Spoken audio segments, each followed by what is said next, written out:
yer Jabalun Nur deyiladi. Nur tog'i. Jabalun Nur. Mana shu tog'da G'ori Hiro joylashgan. G'ori Hiro nima edi?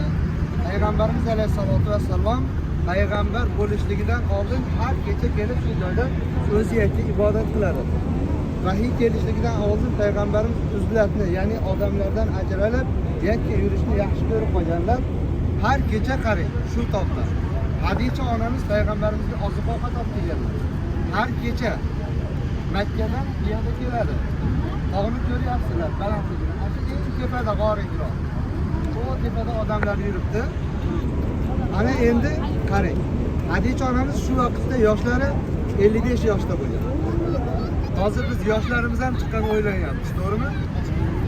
Unga g'ayrat kerak, payg'ambarimizga muhabbatli bo'lgan Hadicha onamiz. Mana islomni birinchi qabul qilgan ayol kim? Hadicha onamiz. Molini ham, jonini ham payg'ambarimizga nima qildilar? Fido qildilar. Shuning uchun payg'ambarimiz sollallohu alayhi vasallam Hadicha onamizni juda hurmat qilganlar.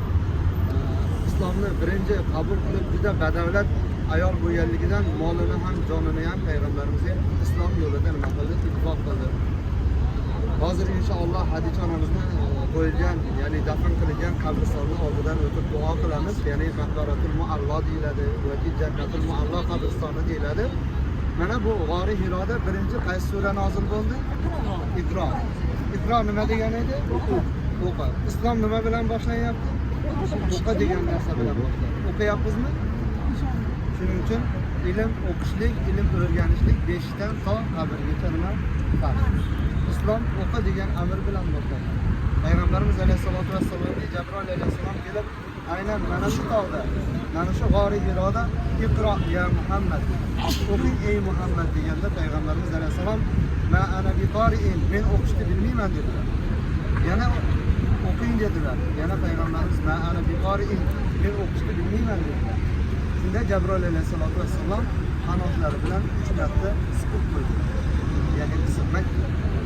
Ana shu paytda payg'ambarimizga to qiyomat kunigacha bo'ladigan barcha ilmlar payg'ambarimizga mujassam. Mana kitoblarimizda Sufalloh alayhi rahmat juda yo'nda tushuntirib qo'yadiki, iroda qilsa ul hayy tavano qilur bir lahzada bilmaslik dor. Agar Alloh bir narsani iroda qiladigan bo'lsa, bir lahzada bilmaydigan odamga hamma narsani nima qiladi? Mana payg'ambarimiz 23 yil mobaynida islomni o'rgatgan bo'lsa, to qiyomat kunigacha yoziladigan kitoblar hammasi shu payg'ambarimiz sollallohu alayhi vasallamning so'zlarini tagiga yetishlik maqsadida yozilgan. Yana ham chiroyli tushuntirish.